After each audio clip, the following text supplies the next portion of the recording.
En el vídeo anterior eh, estuvimos hablando de qué era la ecología, la ciencia que estudia los ecosistemas, y fundamentalmente hablamos de eh, qué era un ecosistema y cómo el concepto de ecosistema, que era el objeto de estudio de la ecología, determinaba alguna serie de condiciones que eh,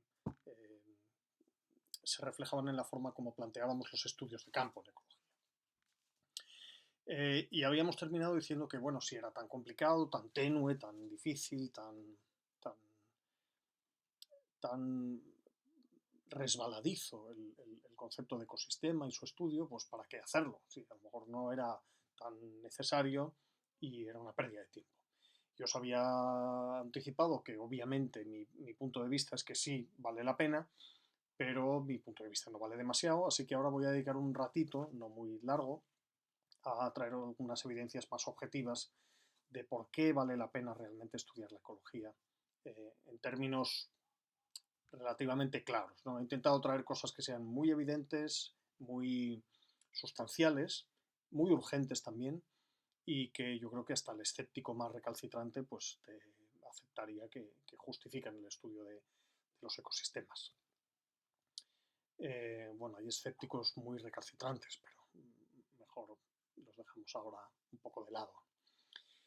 Bueno, una primera razón por la que vale la pena estudiar ecosistemas es porque es algo que se ha venido trabajando en las últimas décadas, ¿no? Y es el reconocimiento de que los ecosistemas no solo proporcionan recursos que extraemos de ellos, como madera, alimentos o cualquier otra cosa, sino que proporcionan servicios.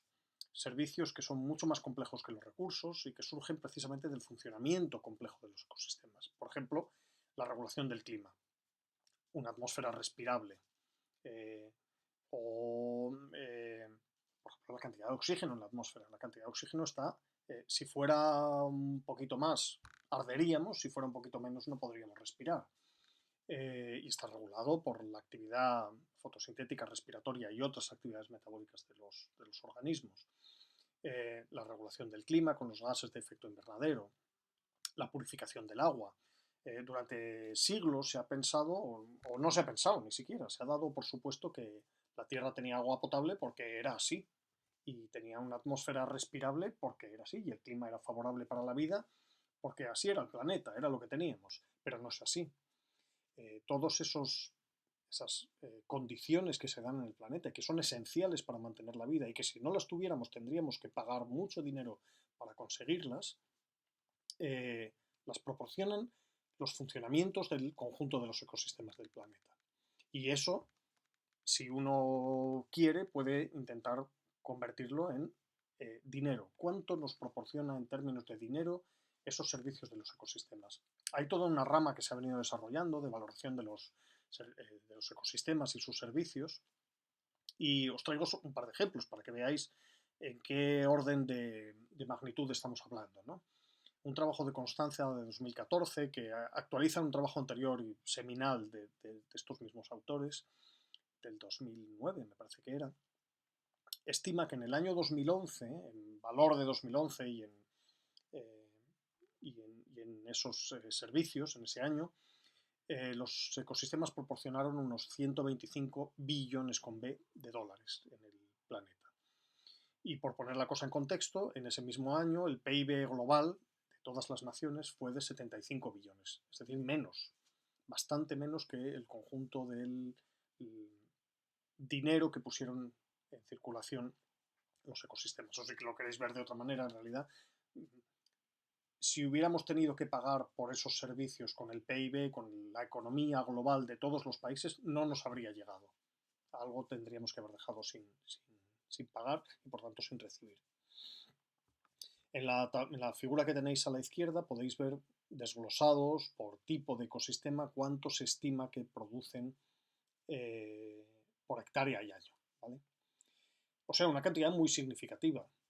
Algo que si empezamos a perderlo, tendremos que empezar a pagarlo con tecnología y que nos va a costar un esfuerzo muy grande.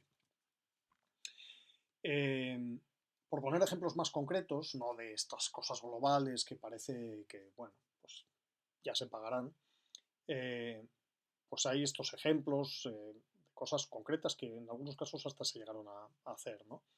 La sustitución de una planta de filtración de agua en la ciudad de Nueva York costaba unos 9.000 millones de dólares y pudo ser sustituida por un programa de conservación de las riberas de los ríos que mejoraba de manera muy sustancial la calidad de agua, de tal manera que las plantas de purificación posterior y de potabilización tenían que hacer un trabajo muchísimo menor, ¿no?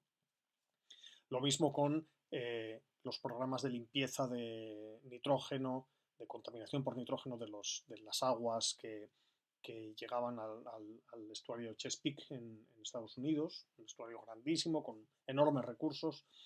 La construcción de plantas de tratamiento se estimaba en unos 8,5 millones de dólares. El mantener los bosques naturales que actuaban como un filtro natural para la purificación de esos excesos de nitrógeno en las aguas continentales, pues costaba muchísimo menos, ¿no? Menos de la mitad. Lo mismo con el ejemplo de arriba, sobre los manglares, produce mucho más una costa cubierta por manglares porque ayuda a la retención de sedimentos, ayuda a la purificación de aguas, ayuda a las,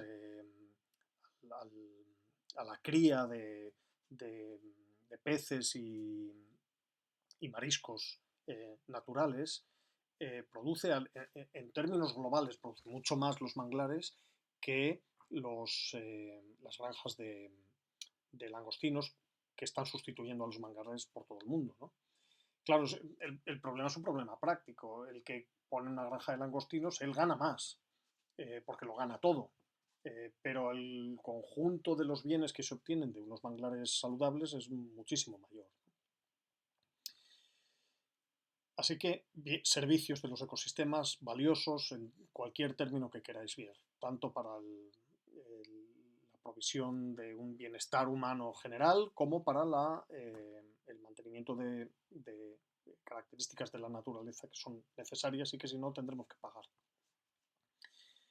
Por llevarlo a un terreno todavía un poco más práctico y concreto, el estudio de la ecología y el estudio particularmente del funcionamiento de los ecosistemas se ha convertido en algo de tan clara utilidad que incluso directivas europeas, legislación europea de obligado cumplimiento para los estados y que por tanto se escribe con mucho cuidado,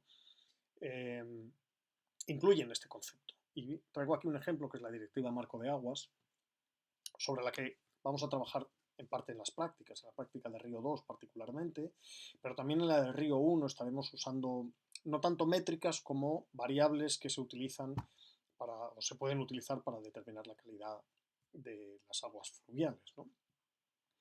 Bueno, pues la Directiva Marco de Aguas, en el artículo 2 de las definiciones de la directiva obliga a que los estados mantengan en buen estado todas las aguas de su territorio.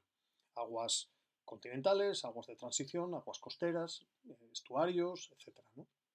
Tienen que mantenerse obligatoriamente en buen estado. Y si no están en buen estado, después de haber sido evaluadas, quiero decir, la nación está obligada a crear programas de recuperación de esas aguas para llevarlas a un buen estado. Bueno, ¿y qué se entiende por buen estado? Esto se define en la legislación. Buen estado de las aguas superficiales es el estado alcanzado por una masa de agua superficial cuando tanto su estado ecológico, que es el que nos importa, como el estado químico, son al menos buenos. Esto parece una redacción de niños pequeños, pero es que luego se define qué es bueno, luego se definen todas las cosas y se define también qué es estado ecológico, ¿no? En el punto 21 de las definiciones se dice: estado ecológico es una expresión de la calidad, de la estructura y funcionamiento de los ecosistemas acuáticos. Es decir, aquellas dos cosas que habíamos dicho que había que estudiar cuando uno estudiaba ecología: la estructura, distribución y abundancia de organismos, y el funcionamiento, que parecía una cosa de frikis, que bueno, ¿cómo que funcionamiento de los ecosistemas? Bueno, pues la legislación europea obliga a que los estados aseguren, no ya que estudien el funcionamiento a ver qué tal van, sino que asegure la calidad del funcionamiento de los ecosistemas acuáticos. Esto es lo que pide la legislación europea. Luego, el estudio de la ecología no es solo valioso por sí mismo, sino que es, en algunos casos, absolutamente necesario, ¿no? El estudio de los ecosistemas y su funcionamiento. Y una última cosa de la que no he podido evitar traerla, es el tema del cambio global. El cambio global que va más allá del cambio climático. Todos conocéis y sale muy a menudo y es extremadamente importante. Es uno de los agentes de cambio global más importantes. Y está plenamente justificado que hablemos de crisis climática. Pero el cambio climático no es lo único. Pensad en un mundo en el que no hubiera cambio climático, pues los problemas ecológicos serían un poco mejores, pero no serían mucho mejores, no estaríamos en un estado muy bueno. La sobreexplotación de los océanos, la desaparición de los bosques, incluidos los bosques tropicales, la desertización de muchas regiones, la pérdida de agua potable, la entrada masiva de nitrógeno en los ecosistemas de todo tipo, la duplicación de la entrada de nitrógeno por fijación humana, eh, pérdida de biodiversidad, eh, miles de agentes de cambio global que están actuando de forma conjunta, con una presión tremenda sobre los ecosistemas, a los que encima se suma el cambio climático. Pero ya digo que no es solo el cambio climático. Y he traído esto por no traer 20.000 cosas recientes y tal y cual. Luego os voy a poner una muy reciente, por si queréis leerlo. Pero esta es buena, porque refleja hasta qué punto somos plenamente conscientes de lo que está pasando desde hace mucho tiempo. Esto es el Acto de Investigación del Cambio Global de los Estados Unidos, aprobado por el Congreso de los Estados Unidos, no es tampoco una cosa menor. Eh, y el acta dice, el cambio global lo define como cambios en el ambiente global, que incluye las alteraciones del clima, la productividad de la tierra, los recursos marinos, bueno, del agua y de los océanos, la química atmosférica, los sistemas ecológicos, bien, cambios en el ambiente global, en el medio ambiente global, que pueden alterar la capacidad de la Tierra para soportar a la vida.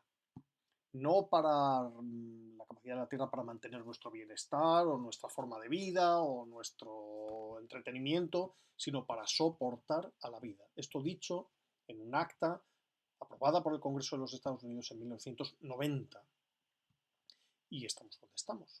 Pero lo cierto es que si tan importante eh, es obvio que queda plenamente justificada la necesidad del estudio de esos ambientes globales, ¿no? Globales y locales.